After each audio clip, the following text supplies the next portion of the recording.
নতুন নির্বাচন কমিশনের পথ চলা শুরু, বিশ্বাসযোগ্য ভোটের প্রতিশ্রুতি, প্রত্যাশা পূরণে কাজ করার আশা বিএনপির। সংস্কারের আগেই নিয়োগ হওয়ায় প্রত্যাখ্যান নাগরিক কমিটির।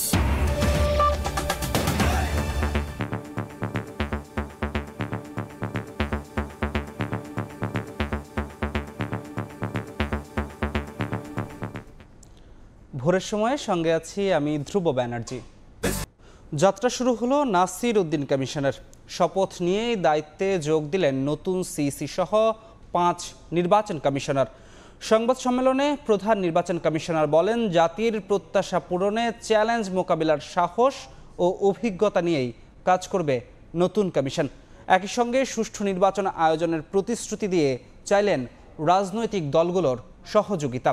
এর আগে সুপ্রিম কোর্টের জাজেস লাউঞ্জে নবনিযুক্ত নির্বাচন কমিশনারদের শপথ পড়ান প্রধান বিচারপতি।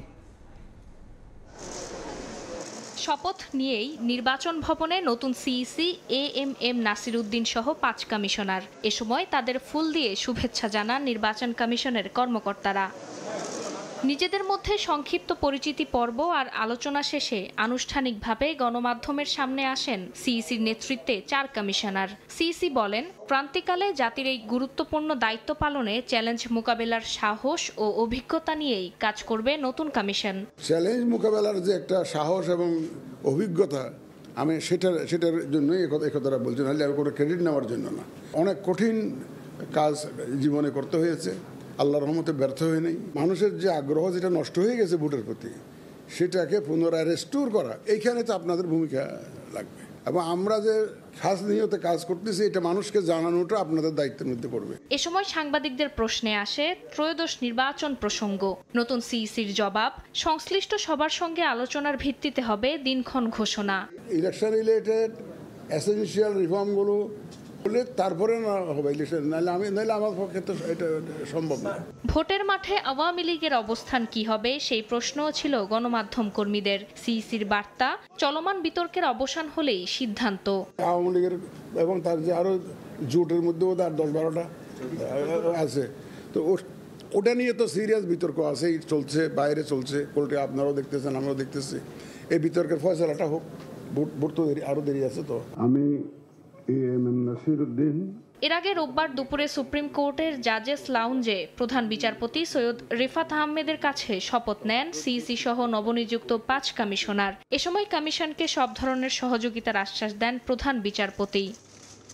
শপথ শেষে তাৎক্ষণিক প্রতিক্রিয়ায় সিইসি জানান, অবাধ সুষ্ঠু নির্বাচন আয়োজনে জাতির কাছে প্রতিশ্রুতিবদ্ধ নবগঠিত কমিশন। এজন্য রাজনৈতিক দল সহ সবার সহযোগিতা দরকার। রাজনৈতিক দলগুলো যারা ইলেকশন করবেন, তারা 15-16 বছর ধরে বলে আসতেছেন, আমরা ভোটের অধিকার চাই, আমরা অবাধে ভোট দিতে চাই। সুতরাং তাদেরকে আমরা সাথে পাবো এবং তাদের ডিমান্ডটাকে আমরা বাস্তবায়নে সহযোগিতা করব। নাসির উদ্দিন কমিশনের অধীনেই হবে ত্রয়োদশ জাতীয় সংসদ নির্বাচন। নতুন এই কমিশনের উপর এখন পর্যন্ত আস্থা রাখছে দেশের অধিকাংশ রাজনৈতিক দল। ফারজানা আক্তার, সময় সংবাদ, ঢাকা। নতুন নির্বাচন কমিশনকে স্বাগত জানিয়ে বিএনপির স্থায়ী কমিটির সদস্য আমির খুসরু মাহমুদ চৌধুরী বলেছেন, জনগণের প্রত্যাশা পূরণে কাজ করবে নতুন ইসি। বিকেলে তুরস্কের রাষ্ট্রদূত রামিজ সেনের সঙ্গে বৈঠক শেষে গণমাধ্যম কর্মীদের সঙ্গে আলাপকালে একথা বলেন আমির খুসরু। বলেন, বাংলাদেশে একটি সুষ্ঠু নির্বাচনের অপেক্ষা করছেন দেশি বিদেশি স্টেক হোল্ডাররা। এদিনের বৈঠকে চিকিৎসা, পর্যটন, ব্যবসা বাণিজ্য খাতে অগ্রগতি নিয়ে আলোচনা হয়েছে বলেও জানান তিনি। এছাড়াও আন্তর্জাতিকভাবে রোহিঙ্গা সমস্যার সমাধানে তুরস্ক কাজ করতে চায় বলেও জানান বিএনপির এই নেতা। স্টেক হোল্ডাররা সবাই অপেক্ষা করছে ডেমোক্রেটিক অর্ডারে বাংলাদেশ কবে যাবে। আজকের শপথ নেওয়ার পরিপ্রেক্ষিতে নিশ্চয়ই একটা ভালো স্টেপ, ভালো মেসেজ যাবে। আশা করি আমরা জনগণের প্রত্যাশা পূরণে সফল হবে। একটা সুষ্ঠু নির্বাচনের দিকে তারা যত দ্রুত সম্ভব এগিয়ে যাবে। আন্তর্জাতিকভাবে রোহিঙ্গা প্রবলেম সলভ করার জন্য তার কি বাংলাদেশ আমরা সবাই একসাথে কাজ করার জন্য আগামী দিনে এটা একটা চিন্তা আছে। এটা আশা করি আগামী দিনে আমরা করতে পারব। সংস্কার কমিশনের প্রস্তাবের আগেই আওয়ামী লীগের আইনে ইসি গঠন করে ছাত্র জনতার অভ্যুত্থানকে কলঙ্কিত করেছে অন্তর্বর্তী সরকার। এমন অভিযোগ তুলে নতুন কমিশন প্রত্যাখ্যান করেছে জাতীয় নাগরিক কমিটি। অভ্যুত্থানের আদর্শের বাইরে কিছু করার চেষ্টা হলে জনগণকে সঙ্গে নিয়ে প্রতিহতের হুঁশিয়ারিও দেন সংগঠনটির আহ্বায়ক নাসির উদ্দিন পাটোয়ারি। বিকেলে রাজধানীর বাংলা মোটরে সংবাদ সম্মেলনে এই মন্তব্য করেন কমিটির নেতারা। 2022 সালে ফ্যাসিস্ট আওয়ামী লীগ সরকার যে আইনের অধীনে ব্যালট বাক্স ডাকাতি করে জনগণের ভোটাধিকার হরণ করেছিল, সেই একই আইনের অধীনে অন্তর্বর্তীকালীন সরকার নির্বাচন কমিশন গঠন করেছে। আমরা জাতীয় নাগরিক কমিটির পক্ষ থেকে সরকারের এমন সিদ্ধান্তে বিস্মিত হয়েছি এবং তাদের এমন পদক্ষেপের তীব্র নিন্দা ও কঠোর প্রতিবাদ জানাচ্ছি। এই পচাগলা যে ইলেকশন কমিশন রয়েছে এবং তার যে কায়দা কানুন রয়েছে, সেই জায়গা থেকে এটাকে যদি সঠিকভাবে পুনর্বিন্যাস না করে আগামী কোনো ইলেকশন হয়, সেই ইলেকশনে এই শহীদদের সাথে বেইমানি হবে। অতীতের কমিশনগুলো কলঙ্কজনক নির্বাচন আয়োজন করে তারা শপথ ভঙ্গ ও সংবিধান বিরোধী কাজ করেছেন বলে মন্তব্য করেছেন নির্বাচন সংস্কার কমিশনের প্রধান বদিউল আলম মজুমদার। দুপুরে নির্বাচন ভবনে বুদ্ধিজীবী, শিক্ষক ও নাগরিক সমাজের প্রতিনিধিদের সঙ্গে বৈঠক শেষে বদিউল আলম বলেন, বৈঠকে সাবেক ইসির বিচারের কথা উঠেছে। এছাড়াও বৈঠকে উঠে এসেছে নির্বাচনকালীন তত্ত্বাবধায়ক সরকারের প্রয়োজনীয়তা, যে কোনো সিদ্ধান্ত গ্রহণের ক্ষেত্রে ইসির স্বাধীনতা নিশ্চিত করা, না ভোট চালু করার প্রয়োজনীয়তা। এ সময় অংশীজনরা জানান, রাজনৈতিক দলগুলোর মধ্যে গণতন্ত্র প্রতিষ্ঠা না হলে দেশেও গণতন্ত্র প্রতিষ্ঠিত হবে না। নারীর জন্য সরাসরি আসন রাখা ও নির্বাচন কমিশনের আইন পরিবর্তনের প্রয়োজনীয়তার বিষয়েও আলোচনা করেন বক্তারা। এ সময় স্থানীয় সরকার ব্যবস্থা বিকেন্দ্রীকরণ করার পরামর্শ দেওয়া হয়।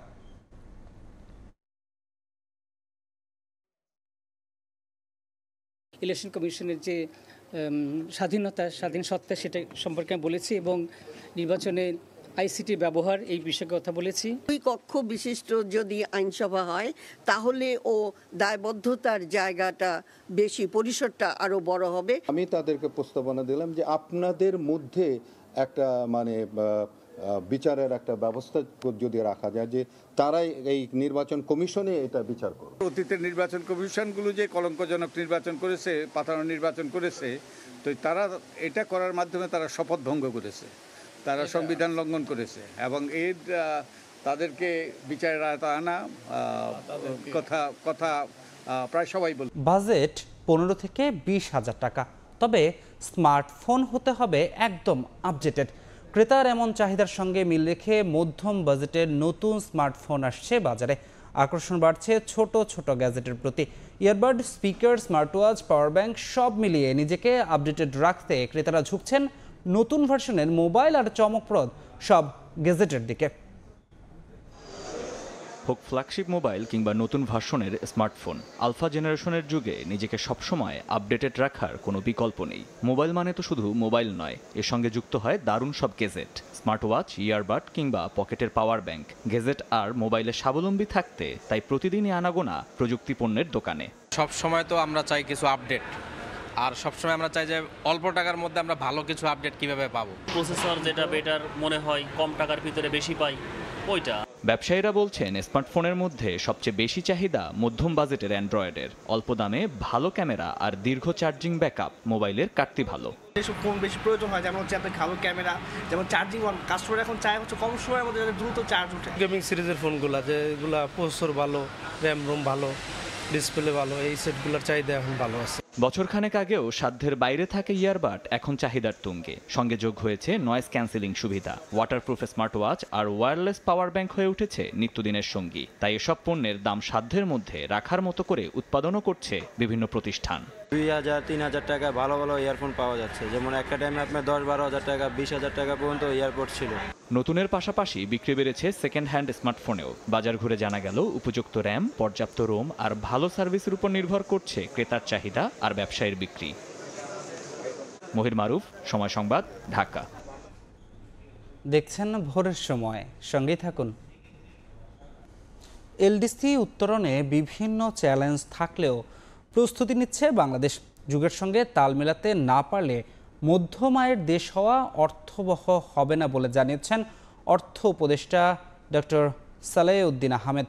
সকালে রাজধানীর একটি হোটেলে টেকসই উন্নয়ন লক্ষ্যমাত্রা নিয়ে আয়োজিত কর্মশালায় তিনি কথা বলেন।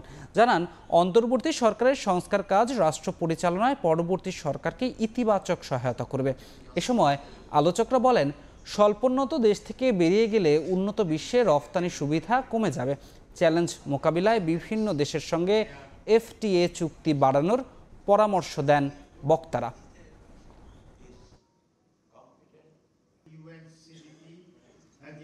Whatever reforms, whatever we are doing right now, these will leave some footprint for the future government also.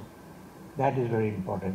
We will not possibly do the long-term reforms because that is for the elected government. There are of course challenges to move into this LDC. We might lose the GSP type or concessional export. আজারবাইজানে খুলছে কর্মসংস্থানের নতুন দুয়ার। বাংলাদেশ থেকে দক্ষ কর্মী নেওয়ার আগ্রহ জানিয়েছে দেশটি। বছরের শুরুতে ঢাকায় আসবে উচ্চ পর্যায়ের প্রতিনিধি দল। দূতাবাস খোলার বিষয়টিও বিবেচনায় রেখেছে বাকু। মির্জিয়া মোমুর রিপোর্ট।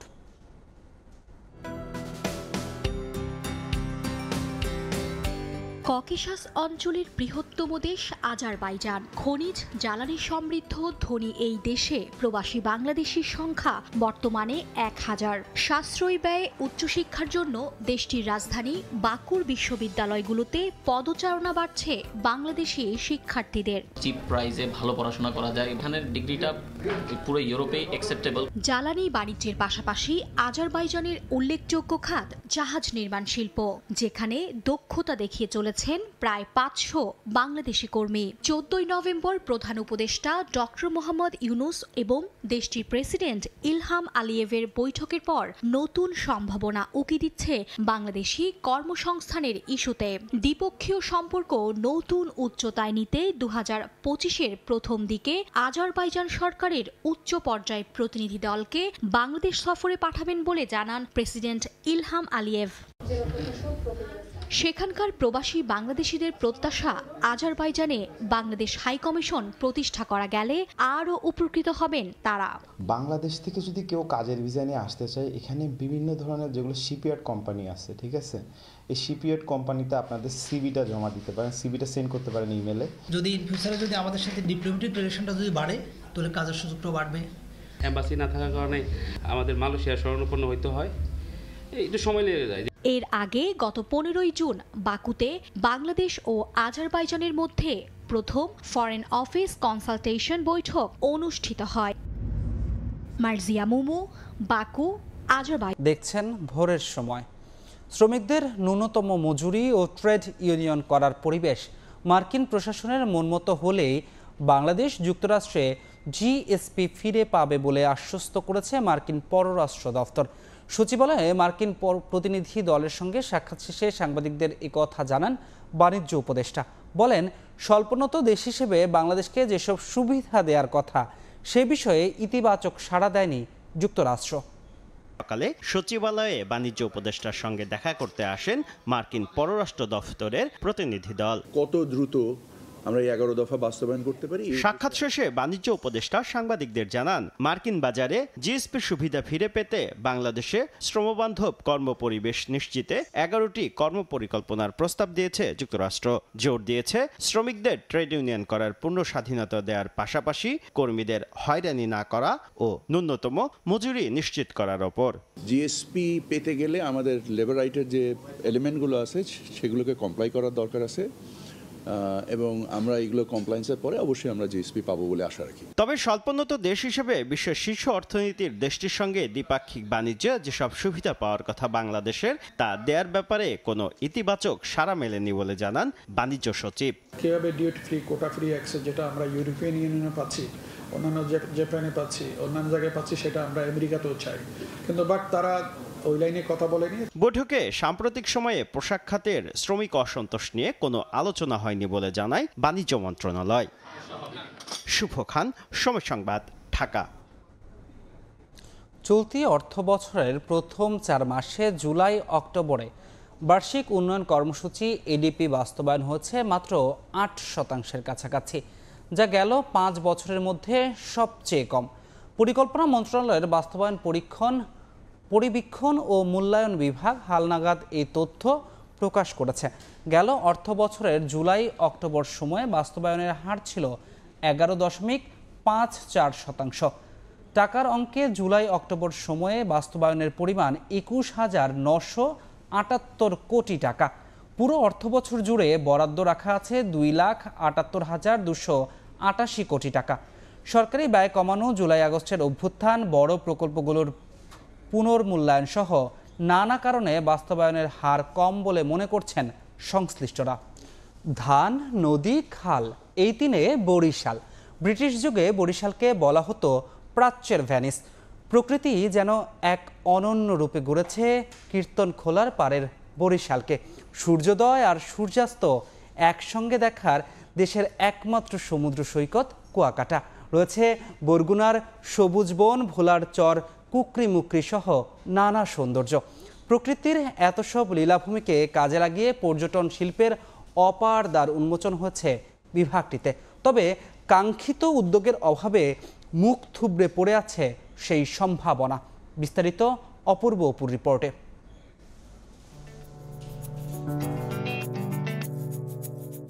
আবার আসিব ফিরে ধানসিঁড়িটির তীরে এই বাংলায়, হয়তো মানুষ নয়, হয়তোবা শঙ্খচিল শালিখের বেশে। শুধু ধানসিঁড়িই নয়, বরিশালকে রূপবতী করেছে কীর্তনখোলা, পায়রা, সন্ধ্যা, সুগন্ধা, বিষখালী, আগুন মুখার মতো নান্দনিক নামের বেশ কয়েকটি নদী। ঔপনিবেশিক যুগে বরিশাল হয়ে উঠেছিল বাংলার আধুনিকতার প্রাণকেন্দ্র। শহর থেকে মাত্র 11 কিলোমিটার দূরে মাধবপাশা দুর্গাসাগর দিঘি। 55 একর জায়গা জুড়ে বিস্তীর্ণ দিঘিটিকে এক নজর দেখতে ভিড় জমান দর্শনার্থীরা। সেখান থেকে একটু এগুলেই চোখ জুড়ানো বিভাগের সবচেয়ে নান্দনিক মসজিদ বাইতুল আমান জামে মসজিদ। আছে 250 বছরেরও পুরানো গ্রিক স্থাপত্য শৈলীর অনুকরণে স্থাপনা। শহরের বগুড়া রোডে অক্সফোর্ড মিশন চার্চ। দেখতে একতলা হলেও উচ্চতায় প্রায় 5 তলা ভবনের সমান। শহর থেকে দক্ষিণে মাত্র 10 কিলোমিটার দূরত্বে তালতলি এলাকায় কীর্তনখোলা নদীতে যে স্থায়ী বাঁধ দেয়া হয়েছে তা এখন আরেক দর্শনীয় স্থান। রাস্তাঘাট ভাঙা, সড়কবাতি নাই, তারপরে এই যে রেস্টুরেন্টগুলা মানে অজস্র পরিমাণে রেস্টুরেন্ট হচ্ছে, কোনো নিয়ম শৃঙ্খলা নাই। সরকার যদি এখানে দেখা গেছে আমাদের দিন দিন পর্যটক আসতেছে, যদি আরো ফ্যাসিলিটি বাড়ায়, লোনের ব্যবস্থা করে দেয় বা আরো কিছু সুযোগ সুবিধা করে দেয়, তাহলে দেখা গেছে আমাদের ক্ষেত্রে ভালো হয়। কুয়াকাটা দেশের একমাত্র সমুদ্র সৈকত যেখানে সূর্যোদয় আর সূর্যাস্ত দেখা যায়। এই সৈকতের সঙ্গে যুক্ত হয়েছে ভ্রমণের আরেক নতুন স্পট চর বিজয়। লাল কাঁকড়া ও পরিযায়ী পাখিদের মিলন মেলায় জায়গাটি মুখরিত থাকে প্রতিটি মুহূর্ত। সৈকত থেকে প্রায় 30 কিলোমিটার দক্ষিণ পূর্ব কোণে বঙ্গোপসাগরের বুকে জেগে ওঠা চরটিতে বাড়ছে পর্যটক। ঢাকা থেকে এসেছি ঘুরতে, আমাদের এখানে এসে অনেক ভালো লাগছে। প্রকৃতি এবং অতিথি পাখি, লাল কাঁকড়া অনেক ভালো লেগেছে। যদি আরেকটু ব্যবস্থাপনা উন্নয়ন করা যায়, যাতায়াত সুবিধা করা যায়, তাহলে হয়তো আরো লোক এখানে আসতে পারবে। দ্বীপ জেলা ভোলা প্রকৃতিপ্রেমীদের মন ভুলাবে তার অপরূপ সৌন্দর্যে। জেলার চরকুকরি মুকরিতে প্রতিদিন ভিড় করেন হাজারো প্রকৃতিপ্রেমী। আকাশের বুকে অতিথি পাখির ছুটে চলায় নয়নাভিরাম দৃশ্য দেখতে নিজেকেও দুরন্ত করে মন। একই রকম রূপ মনপুরা ও ঢালচরেও। প্রতি বছরই পর্যটক সংখ্যা বাড়লেও বাড়েনি কাঙ্ক্ষিত সুযোগ সুবিধা। বেসরকারি উদ্যোগে কিছু রেস্ট হাউস থাকলেও সরকারি কার্যক্রমে ভাটা। সামান্য একটু এইটুকু পার হইতে জনপ্রতি 10 টাকা করে নেয়। আসা যাওয়ার জন্য যাতায়াত রাস্তাটা একটু ভালো হইলে ভালো হইতো। সমুদ্রের ঢেউয়ের মিতালি নিয়ে বরগুনার হরিণঘাটা ইকো পার্ক এবং ট্যাংরাগিরি ইকো পার্কের মায়ায় পড়তে হবে যে কাউকে। জেলার তালতলি ও পাথরঘাটা উপজেলায় সম্ভাবনাময় পর্যটনের দ্বার উন্মোচন করেছে সবুজ বন। তবে নানা সংকটে বিকশিত হচ্ছে না জেলার পর্যটন শিল্প। কাদা বেয়ে উঠতে হচ্ছে, যে বাচ্চাদের নিয়ে আসবো তা পারি না। আমাদের ঢাকা থেকে আসলাম, এখানে একটু ভালো গেস্ট হাউস করে দিলে ভালো হবে। প্রাকৃতিক সৌন্দর্যের দিক থেকে অনেকটা এগিয়ে থেকেও বিকশিত হচ্ছে না বরিশাল বিভাগের পর্যটন শিল্প। এক্ষেত্রে সরকারের উদাসীনতাকে দুষছেন সংশ্লিষ্টরা। ছোট ছোট কমিউনিটি ট্যুরিজম, সাগর পাড়ে কিংবা স্নিগ্ধ মোহনায় এই ধরনের উদ্যোগ নেওয়ার জন্য রাষ্ট্রের এগিয়ে আসতে হবে। জাতীয় অর্থনীতিতে পর্যটন কেন্দ্রিক ভোলাটাকে যাতে আরও প্রমোট করা যায়, সেই সংক্রান্তে আইন শৃঙ্খলা বাহিনীটাকে আরও শক্তিশালী করার জন্য নির্দেশনা আছে। আকাশ ও সড়ক পথের পাশাপাশি রাজধানী থেকে বরিশালের 6 জেলায় আসতে নদীপথের বিলাসবহুল লঞ্চ এখনও পছন্দের তালিকায় এই অঞ্চলে ঘুরতে আসা পর্যটকদের। অপূর্ব অপু, সময় সংবাদ, বরিশাল। বরিশালে মৎস্য আড়তে হরেক রকম মাছ থাকলেও নেই রূপালী ইলিশ। এতে দাম বেড়েছে অন্য মাছের। বিস্তারিত জানাতে শহরের পোর্ট রোড মৎস্য অবতরণ কেন্দ্রে আছেন রিপোর্টার শাকিল মাহমুদ। যাচ্ছি তার কাছে।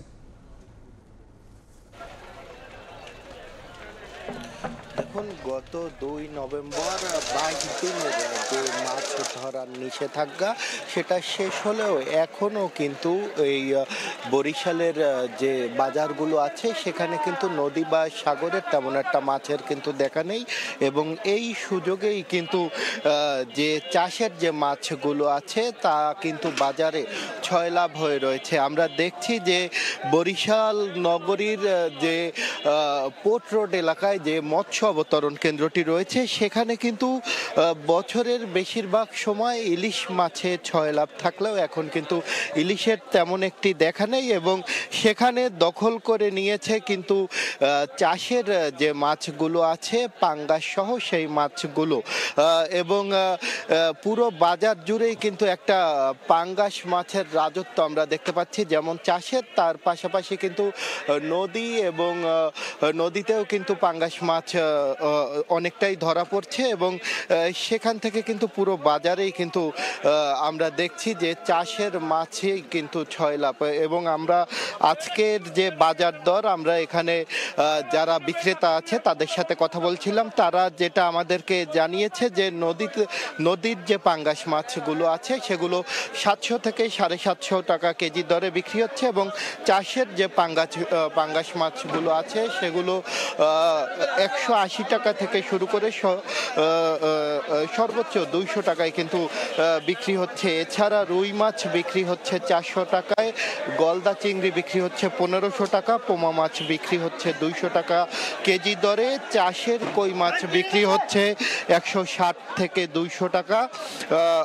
এছাড়া শিং মাছ বিক্রি হচ্ছে কিন্তু 400 টাকা কেজি দরে, ট্যাংরা মাছ 400 টাকা, তেলাপিয়া 200, গ্লাস কাপ 200 টাকা, সিলভার কাপ 150 টাকা, কোরাল মাছ বিক্রি হচ্ছে কেজি প্রতি 600 টাকা করে। এছাড়া রূপচাঁদা মাছ কেজি প্রতি বিক্রি হচ্ছে 1100 টাকা করে। এবং আমরা কিন্তু এখানে দুই একটি যে আড়ত আছে মাছের সেখানে কিন্তু খুবই কম সংখ্যক ইলিশের দেখা মিলছে। এবং যাও পাওয়া যাচ্ছে তা কিন্তু খুবই চড়া দামে বিক্রি হচ্ছে। 1 কেজি ওজনের যে ইলিশ মাছগুলো আছে তা কিন্তু 2000 টাকা কেজি দরে কিন্তু বিক্রি হচ্ছে। এছাড়া 600 থেকে 900 গ্রাম ওজনের ইলিশ বিক্রি হচ্ছে 1700 টাকা কেজি দরে। এছাড়া 500 গ্রাম ওজনের ইলিশ বিক্রি হচ্ছে কিন্তু 1400 টাকা কেজি দরে। আমাদেরকে এখানকার যারা ব্যবসায়ী যারা আছে তারা যেটা জানিয়েছে যে আসলে চাহিদার তুলনায় কিন্তু মাছের সরবরাহ না থাকায় কিন্তু সব ধরনের মাছেরই কিন্তু দাম বেড়েছে। এবং সেই দাম কিন্তু 10 থেকে 50 টাকা কেজি প্রতি কিন্তু বৃদ্ধি পেয়েছে বলে তারা জানিয়েছে। এবং এতে কিন্তু অনেকটাই ক্ষুব্ধ ক্রেতারা এবং বিক্রেতারা যারা আছেন বা যারা মাছ ব্যবসায়ী আছেন তারা বলছে যে মাছের সরবরাহ বাড়ার সাথে সাথেই কিন্তু এই দাম কমে আসবে। বরিশালের পোর্ট রোড থেকে এতটুকুই ছিল আমার কাছে থাকা সবশেষ। সরাসরি যুক্ত ছিলাম বরিশাল থেকে। পদ্মা সেতু হয়ে নতুন পথে নড়াইল যশোর দিয়ে পরীক্ষামূলকভাবে প্রথম ট্রেন ছুটল খুলনায়। ডিসেম্বরে বাণিজ্যিকভাবে এই ট্রেন চালুর কথা ভাবছে কর্তৃপক্ষ। এতে রাজধানী থেকে খুলনার দূরত্ব হবে মাত্র 199 কিলোমিটার। সময় লাগবে 3.5 থেকে 4 ঘন্টা। এবার পদ্মা সেতু হয়ে প্রথমবারের মতো নতুন পথে ট্রেন ছুটল খুলনায়। আগে যেখানে দক্ষিণের এই জনপদে যেতে ঘুরতে হতো 418 কিলোমিটার, সেখানে এখন পাড়ি দিতে হবে মাত্র 199 কিলোমিটার। সময় বাঁচবে প্রায় 7 ঘন্টা। ডিসেম্বরে বাণিজ্যিকভাবে ট্রেন চালু করতে চূড়ান্ত এই ট্রায়াল। এতে দক্ষিণাঞ্চলে শুধু যাতায়াতই সহজ হবে না, গতি ফিরবে অর্থনীতিতেও। ট্রেন লাইন হওয়ার জন্য আমরা যেখানে 8-10 ঘন্টার পথ মাত্র 2 ঘন্টায় এসে পৌঁছলাম এই ভাঙ্গা জাংশনে। এই আনন্দ আসলে কিভাবে বোঝা আমি বলতে পারতেছি না। আজকে আমরা ট্রায়াল রান করে আসার পরে আমাদের নিজস্ব কিছু চিন্তা ভাবনা আছে, আর ডিসেম্বর মাসের প্রথম সপ্তাহে এটি চালু হবে। সংশ্লিষ্টরা জানান নেপাল ও ভুটানের সাথে রেল সংযোগ রেখে পায়রা সমুদ্র এবং মোংলা বন্দরকে এই রেলপথে যুক্ত করা গেলে খুলবে সম্ভাবনার নতুন দুয়ার। প্রকল্প পরিচালক জানান কাজের মোট অগ্রগতি 98.5%। আমাদের এই 6 বছরের যে আমাদের কর্মকাণ্ডের আজকে চূড়ান্ত রূপ নিতে যাচ্ছে। দিনাজপুর আইসিডি এবং নিমতল একটা আইসিডি, এই দুটো পরিকল্পনা আছে যাতে মালামাল পরিবহন হলেও সেটি চট্টগ্রাম পোর্ট পর্যন্ত নিয়ে যাওয়া যায়। 39,246 কোটি 80 লাখ টাকার এই প্রকল্পের প্রায় 221 কোটি টাকা সাশ্রয়ের আশা করছেন সংশ্লিষ্টরা। পদ্মা সেতুর রেল সংযোগ প্রকল্পের 82 কিলোমিটার দীর্ঘ ঢাকা ভাঙা অংশ গেল বছরের 10 অক্টোবর উদ্বোধন হয়েছে। আর ঢাকা থেকে খুলনা পর্যন্ত এই পরীক্ষামূলক ট্রেন পৌঁছে যাওয়ায় বাকি 84 কিলোমিটার পথ পুরোপুরি প্রস্তুত এখন। খুলনা থেকে নাসির। ক্ষমতা গ্রহণের আগেই নিজের মন্ত্রিসভার বেশিরভাগ সদস্য বাছাইয়ের কাজ করেছেন নবনির্বাচিত মার্কিন প্রেসিডেন্ট ডোনাল্ড ট্রাম্প। এখন পর্যন্ত 15 জনের মনোনয়ন নিশ্চিত করেছেন। নতুন করে কৃষিমন্ত্রী হিসেবে প্রকাশ্যে আনলেন ট্রাম্পের দীর্ঘদিনের ঘনিষ্ঠ সহযোগী ব্রুক রলিন্সের নাম। বিভিন্ন কর্মক্ষেত্র থেকে নিয়ে আসা অভিজ্ঞ ব্যক্তিদের নিয়ে গঠন করা হচ্ছে নতুন প্রশাসন, যদিও নিয়োগ চূড়ান্ত করতে অনুমোদন লাগবে মার্কিন সিনেটের। মার্কিন প্রেসিডেন্ট নির্বাচনে ডোনাল্ড ট্রাম্পের ভূমিধস জয়ের পর থেকে নিজের ঘনিষ্ঠ, অভিজ্ঞ বিভিন্ন ক্ষেত্র থেকে উঠে আসা ব্যক্তিদের নিয়োগ দিচ্ছেন নিজের প্রশাসনে। একে একে নিয়োগ দেন মন্ত্রিসভার গুরুত্বপূর্ণ পদে। ট্রাম্প প্রশাসনে পররাষ্ট্রমন্ত্রী হিসেবে নিয়োগ পাচ্ছেন ফ্লোরিডা অঙ্গরাজ্যের সিনেটর মার্কো রুবিও। ভ্লাদিমির পুতিনের দীর্ঘদিনের সমালোচক হিসেবে পরিচিত তিনি। অর্থমন্ত্রী হিসেবে ওয়াল স্ট্রিটের স্বনামধন্য বিনিয়োগকারী স্কট বেজেন্টকে বেছে নিয়েছেন ট্রাম্প। শ্রমমন্ত্রী পদে থাকছেন 56 বছর বয়সী লরি শ্যাভেজ ডরেমার। রিপাবলিকান এই রাজনীতিক অরেগন থেকে মার্কিন কংগ্রেসের নিম্নকক্ষ প্রতিনিধি পরিষদের সদস্য নির্বাচিত হন। বাণিজ্য মন্ত্রী পদে ধনকুবের হাওয়ার্ড লাটনিককে মনোনয়ন দিয়েছেন। লাটনিক মার্কিন বিনিয়োগ প্রতিষ্ঠান ক্যান্টর ফিটজেরাল্ডের প্রধান। এদিকে দীর্ঘদিনের ঘনিষ্ঠ সহযোগী ব্রুক রলিন্সকে কৃষিমন্ত্রী পদে বেছে নিয়েছেন ট্রাম্প। রলিন্স হোয়াইট হাউসের অভ্যন্তরীণ নীতি কাউন্সিলের ভারপ্রাপ্ত পরিচালক হিসেবে দায়িত্ব পালন করছেন। 70 বছর বয়সী রবার্ট এফ কেনেডি জুনিয়র স্বাস্থ্যমন্ত্রীর দায়িত্ব পাচ্ছেন। দীর্ঘদিন ধরে স্বাস্থ্য ও পরিবেশ নিয়ে কাজ করেছেন তিনি। প্রতিরক্ষা মন্ত্রী পদে মনোনয়ন পেয়েছেন পিট হেগসেথ। প্রভাবশালী মার্কিন সংবাদ মাধ্যম ফক্স নিউজের উপস্থাপক ও যুক্তরাষ্ট্রের ন্যাশনাল গার্ডের সাবেক এই সদস্য বিশ্বের সবচেয়ে শক্তিশালী সামরিক বাহিনীর নেতৃত্ব দেবেন। 68 বছর বয়সী ডগ বারগামকে স্বরাষ্ট্রমন্ত্রী পদে মনোনয়ন দিয়েছেন ট্রাম্প। তিনি নর্থ ডাকোটার গভর্নর। সাউথ ডাকোটা অঙ্গরাজ্যের গভর্নর ক্রিস্টি নোয়েম পাচ্ছেন হোমল্যান্ড সিকিউরিটি বিষয়ক মন্ত্রীর দায়িত্ব, আর ডগ কলিন্স পাচ্ছেন ভেটারান্স অ্যাফেয়ার্স মন্ত্রিত্ব। একইভাবে জ্বালানি, পরিবহন ও শিক্ষামন্ত্রী হিসেবে নিয়োগ দিয়েছেন নিজের ঘনিষ্ঠ ক্রিস রাইট, শন ডাফি ও লিন্ডা ম্যাকমোহনকে। তারাও নিজেদের কর্মক্ষেত্রে রেখেছেন অসামান্য অবদান। এছাড়াও আবাসন ও নগর উন্নয়ন বিষয়ক মন্ত্রী পদে মনোনয়ন পেয়েছেন স্কট টার্নার এবং অ্যাটর্নি জেনারেল পদে মনোনয়ন পেয়েছেন পাম বন্ডি। ট্রাম্প তাদের মনোনীত করলেও চূড়ান্ত নিয়োগ পেতে লাগবে মার্কিন সিনেটের অনুমোদন। নাদিম মারজান, সময় সংবাদ। গলওয়ে কাউন্টিতে হয়ে গেল বাংলাদেশ কমিউনিটির নির্বাচন। আগামী 3 বছরের জন্য গঠন করা হলো নতুন নেতৃত্ব। নির্বাচনে উপস্থিত ছিলেন শত শত প্রবাসী বাংলাদেশি। আয়ারল্যান্ড থেকে সৈয়দ জুয়েলের রিপোর্টে বিস্তারিত। গলওয়ে বাংলাদেশ কমিউনিটির সুনাম পুরো আয়ারল্যান্ড জুড়ে, আর তা সম্ভব হয়েছে শুধুমাত্র যোগ্য নেতৃত্বের কারণে। স্থানীয় সময় রোববার কমিউনিটির নির্বাচন অনুষ্ঠিত হলো।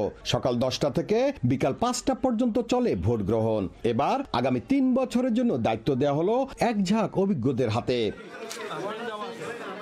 নির্বাচনে যেন কোনো প্রকারের অপ্রীতিকর ঘটনা না ঘটে, সেজন্য রাখা হয় স্থানীয় নিরাপত্তা কর্মী। নির্বিঘ্নে ভোট দিতে পেরে খুশি আইরিশ বাংলাদেশিরা।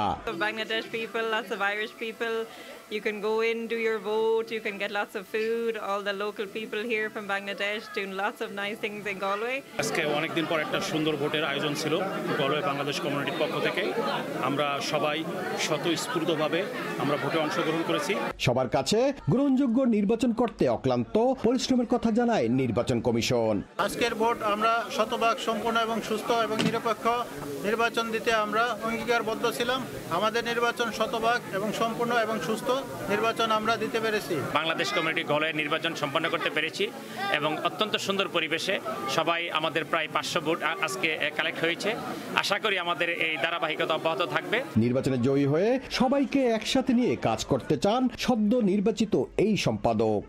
317টি ভোট দিয়ে আমাকে বিজয়ী করেছেন এবং যারা আমার সাথে ছিলেন নির্বাচনের জন্য সবাইকে ধন্যবাদ এবং গলের সকলকে আমার আন্তরিক ধন্যবাদ রইল। ইনশাল্লাহ আগামী দিনে বাংলাদেশ কমিউনিটি গলের জন্য আমি আমার সর্বোচ্চটুকু দিয়ে আমি গলের সাথে থাকব। শুধুমাত্র একটি পদে সরাসরি নির্বাচন হওয়ায় প্রতিদ্বন্দ্বিতা হয় দুই প্রার্থীর মাঝে। 726 জন ভোটার রয়েছে গলওয়েতে, যার মাঝে প্রায় 500 ভোটার ভোট প্রদান করেছে। দেশে ব্যর্থতা ভুলে আসন্ন বিপিএলে ঢাকাকে নিয়ে বড় স্বপ্ন হেড কোচ খালেদ মাহমুদ সুজনের। প্রাথমিক লক্ষ্য ঠিক করেছেন প্লে অফ, আশাবাদী লোকাল ক্রিকেটারদের নিয়ে। তবে কিছুটা উদ্বিগ্ন বিদেশি ক্রিকেটারদের সঠিক সময়ে পাওয়ার ব্যাপারে। তার দল ঢাকা ক্যাপিটালস থেকে জাতীয় দলের জন্য একাধিক নতুন ক্রিকেটার প্রস্তুত করতে চান এবারের আসর শেষে। বিপিএল আর ঢাকা যেন ভুলতে বসা এক স্মৃতি। প্রথম 4 আসরে 3 বারই শিরোপা জেতার রাজধানীর এই দলটি সবশেষ 3 আসরে শিরোপা জয় তো দূরের কথা, খেলতে পারেনি ফাইনালও। গেলবার তো 12 ম্যাচে মোটে 1 জয়ের রেকর্ড গড়েছে টানা হারের। তবে এবারের প্রেক্ষাপট ভিন্ন। নতুন মালিকানায় ফ্র্যাঞ্চাইজিটি গড়েছে শক্তিশালী দলে। ড্রাফটের পরে কোচ হিসেবে নিয়োগ দেওয়া হয়েছে বিপিএল এর অন্যতম সফল কোচ খালেদ মাহমুদ সুজনকে। তাই তো এবার ঢাকাবাসীর স্বপ্ন দেখছেন নতুন করে। অলরেডি লোকাল প্লেয়ার প্রায় 11টার মতো লোকাল প্লেয়ার নেওয়া হয়ে গেছে, 10টা ফরেন প্লেয়ার নেওয়া হয়ে গেছে, 21টা প্লেয়ার অলরেডি হয়ে গেছে এবং 10টা ফরেন প্লেয়ার আসা যাওয়া করবে। বাট আমার কিছু কনসার্ন ছিল, সেটা আমি অন্যদেরকে বলেছি যে কোন জায়গাটা একটু প্লেয়ার নিলে আমাদের দলের ব্যালেন্সটা একটু ভালো হবে এবং সেই ফাইনাল তো প্রথম উদ্দেশ্য মানে রাউন্ডে যাওয়া। 2-1টা প্লেয়ার যদি আমরা আরও রিক্রুট করতে পারি বাইরে থেকে বা লোকালি আর কেউ আছে কিনা ভালো রিক্রুট করতে পারলে অবশ্যই আমার মনে হয় যে আরও বেটার করা সম্ভব। প্রাথমিক লক্ষ্যের বাইরেও আরও একটা লক্ষ্য আছে সুজনের। বিপিএল এর আগের 10 আসর থেকে জাতীয় দলে থিতু হতে পেরেছেন হাতে গোনা 2-1 জন ক্রিকেটার। এবার তার দলে থাকা হাবিবুল মুকিদুলদের গড়তে চান আগামীর জন্য, দিচ্ছেন ফ্রি খেলার লাইসেন্স। আমরা খালি একটা বিপিএল টুর্নামেন্ট নিয়ে অনেক বেশি প্লেয়ার খুব অল্প সময়ের জন্য হয় এবং তার ট্রেনিং মানে টি20 ট্রেনিং বলতে কিন্তু আমাদের কিছু হয় না। কিন্তু যারা খুব ভালো ক্রিকেটার তারা খুব তাড়াতাড়ি মাইন্ড সুইচ করে ওই ফর্মেটে চলে যেতে পারতো। যারা আসতো তারা ধরেন ওই মারার চক মানে যে ওই টি20 মানে মারতে হবে এই তাহলে গিয়ে ফার্স্ট সেকেন্ড বলে আউট হয়ে গেলে তখন এই 2-3 ম্যাচে রান না করলে টিম ড্রপ করতে, এই জন্য আমরা কোনো সময় একটা প্লেয়ারকে ডেভেলপ করতে পারিনি। দেশিদের নিয়ে স্বস্তি থাকলেও শঙ্কা আছে বিদেশিদের নিয়ে। টাইম জোনের পার্থক্য তো আছে, এই সঙ্গে অস্বস্তি আছে সঠিক সময় ক্রিকেটারদের পাওয়ার বিষয়টিও। ফরেন প্লেয়াররা এত তাড়াতাড়ি আসতে চায় না, তারা এসে দেখা যায় ম্যাচে 2 দিন আগে এসে কোনোভাবে একদিন ট্রেনিং করে ম্যাচ খেলতে চায়।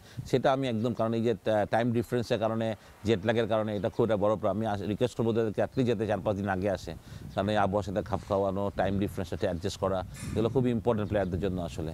যদিও খেলা সকালে হয় না, বাট তারপরেও ধরেন যেই টাইমে খেলা শুরু হবে অথবা যখন আমাদের সন্ধ্যা তখন ওদের হয়তো বা ভোরবেলার দিকে ঘুম আসে। বিপিএল এর জন্য 26 ডিসেম্বর থেকে ক্যাম্প শুরু করতে চায় ঢাকা ক্যাপিটালস। উদ্বোধনী দিনই মাঠে নামছে ফ্র্যাঞ্চাইজিটি, প্রতিপক্ষ সাবেক চ্যাম্পিয়ন রংপুর রাইডার্স। মাহবুব রিমন, সময় সংবাদ, ঢাকা। আসন্ন ওয়ানডে সিরিজে আয়ারল্যান্ডকে হোয়াইট ওয়াশ করতে চান টাইগ্রাস পেসার মারুফা আক্তার। পূর্ণ 6 পয়েন্ট তুলে নিয়ে জমিয়ে তুলতে চান আইসিসি ওমেন্স চ্যাম্পিয়নশিপের পয়েন্ট টেবিল।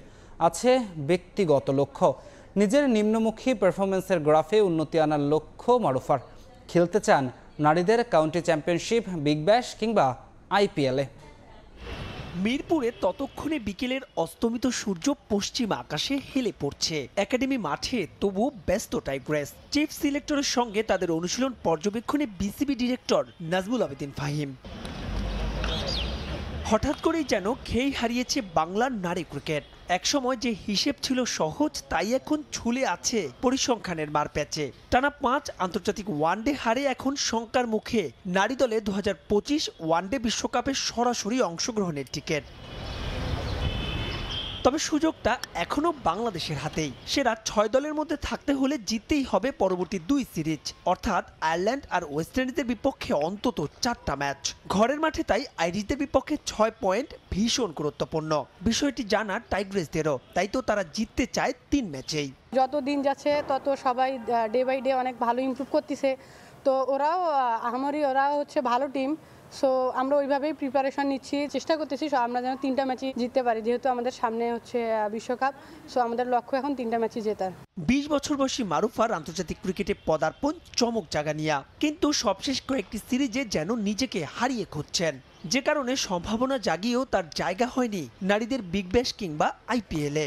তবে এই সিরিজ দিয়ে নিজেকে নতুনভাবে খুঁজে পাওয়ার স্বপ্ন মারুফার, যেখানে তাকে অনুপ্রাণিত করছে ভারতীয় ব্যাটসম্যান স্মৃতি মান্ধানা।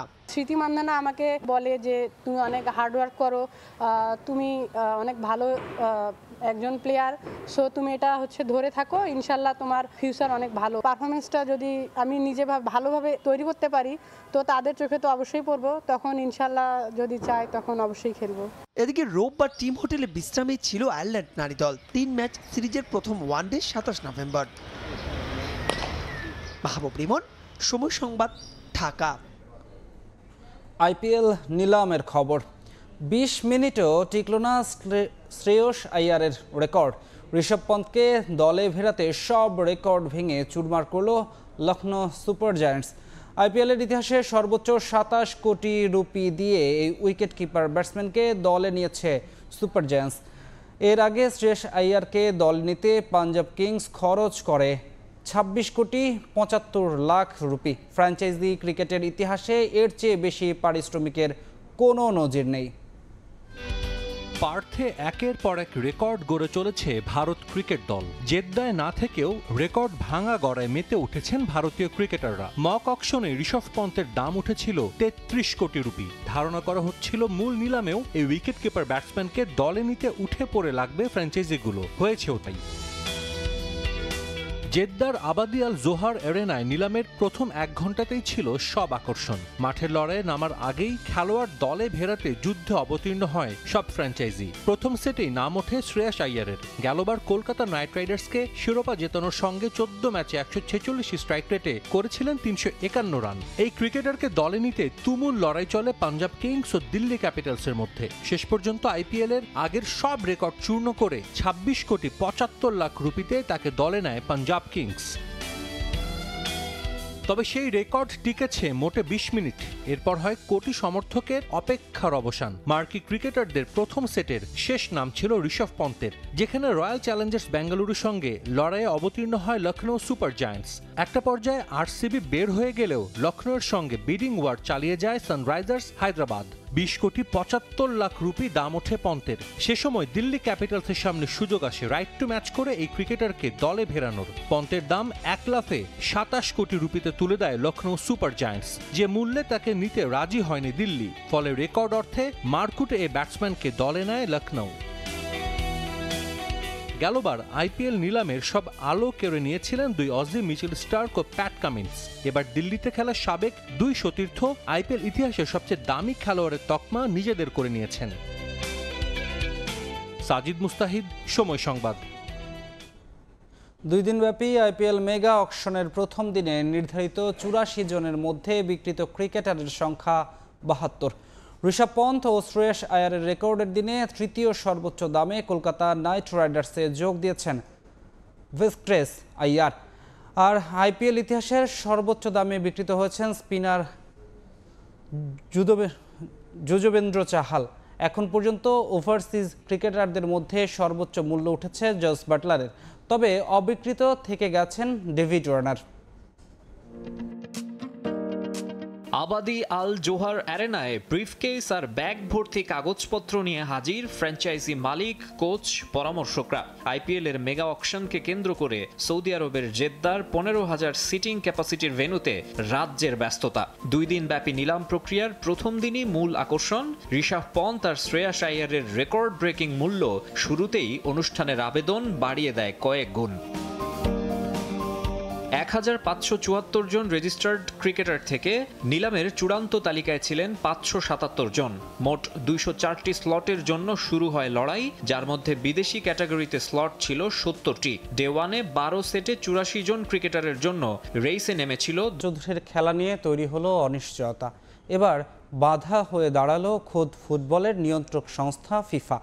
বাফুফের একটি সূত্রের খবর, 21 বছর পূর্ণ হওয়ার পর ইংল্যান্ডের অনূর্ধ্ব 21 দলের 7টি ম্যাচ খেলায় এই ফুটবলারকে ছাড়পত্র দিতে আপত্তি জানিয়েছে ফিফার player status committee.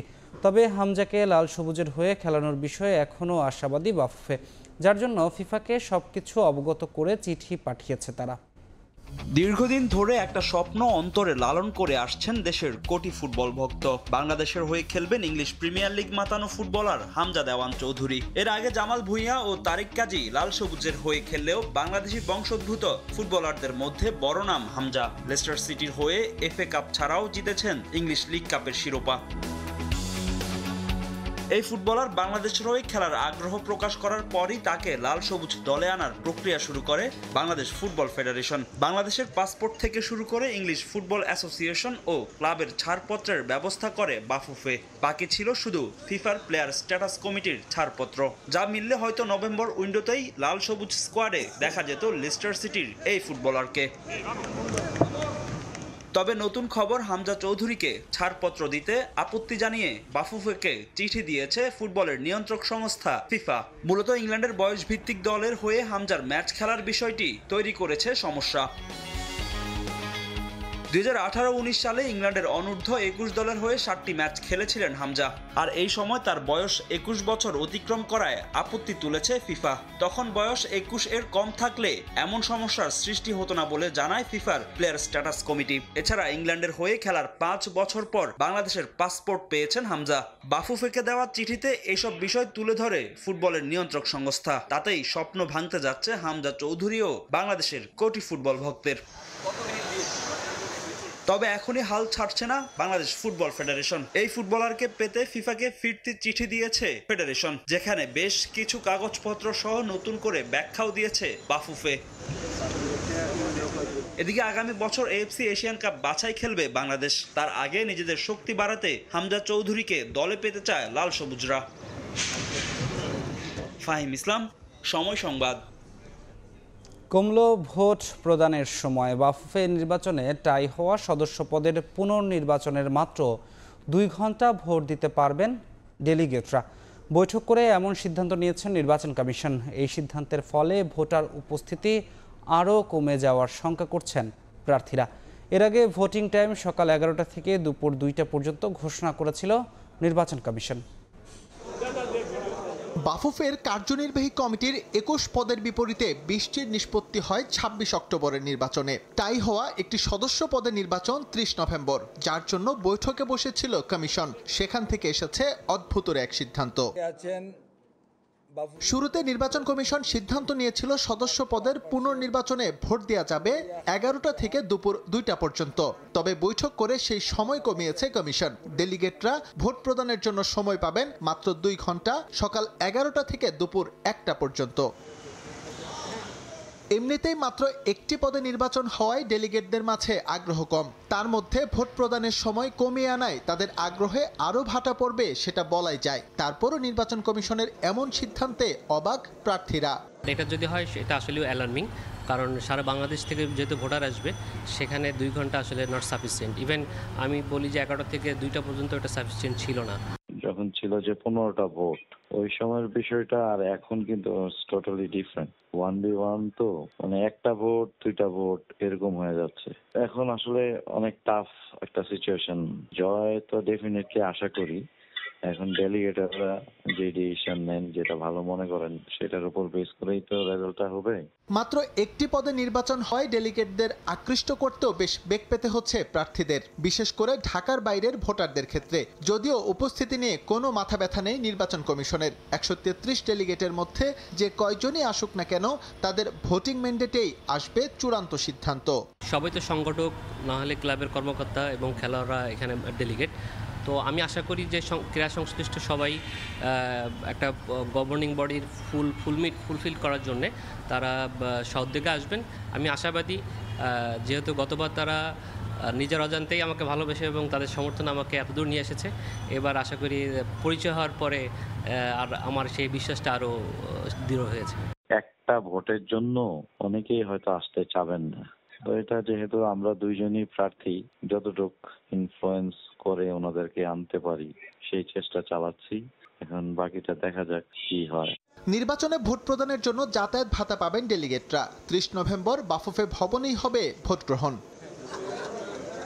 SM Iqbal, সময় সংবাদ, ঢাকা। শীর্ষ সংবাদগুলো জানিয়ে দিচ্ছি আরেকবার। নতুন নির্বাচন কমিশনের পথ চলা শুরু, বিশ্বাসযোগ্য ভোটের প্রতিশ্রুতি, প্রত্যাশা পূরণে কাজ করার আশা বিএনপির, সংস্কারের আগেই নিয়োগ হওয়ায় প্রত্যাখ্যান নাগরিক কমিটির। এই ছিল ভোরের সময়, সঙ্গে থাকুন সময়ের।